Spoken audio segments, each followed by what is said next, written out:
I can't be the only one who saw the reports Gojira would be playing in the Olympics and thought it wasn't going to be that good.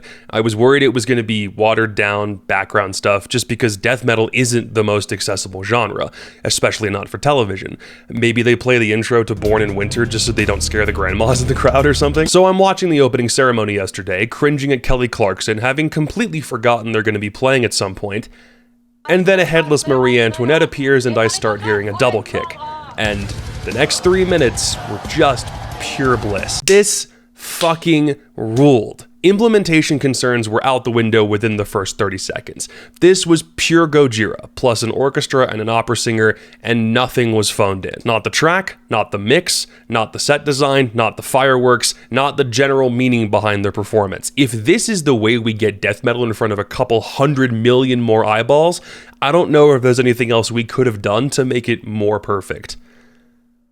Aside from taking off Mario's shirt, that was kind of weird. The song itself is kind of a distillation of Magma and La Vault Sauvage down into one track. Like the chug riffs, the taps, both of Joe's vocal ranges, and that one harmonic bend that sounded like a war alarm going off.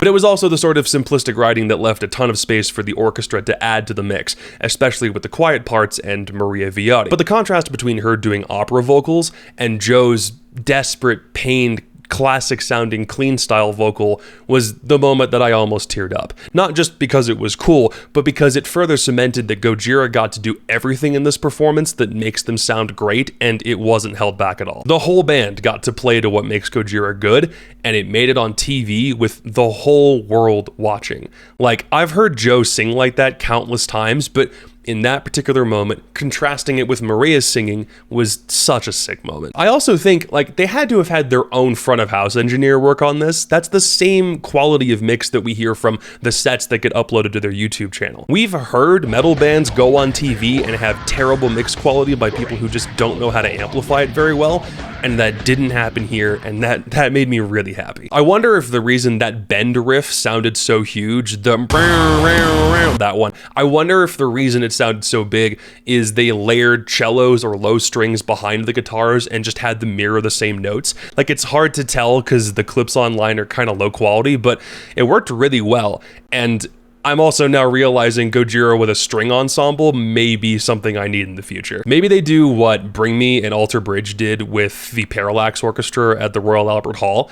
Like, you could not take my credit card details faster if you put that thing on vinyl. Also, contextually with the ceremony, to put them in the section about the French Revolution, doing a metal rendition of a song that was popular during the Revolution, kind of just takes the cake for best implementation. A brutal band during a brutal time period makes a ton of sense. Fireworks and blood spewing all over that boat notwithstanding. I'm not going to make a habit of doing concert reviews, but I've been thinking about this since yesterday, and I just wanted to talk about it because that ripped so much harder than it had any right to. They only got 3 minutes, but those were easily the best 3 minutes of my week.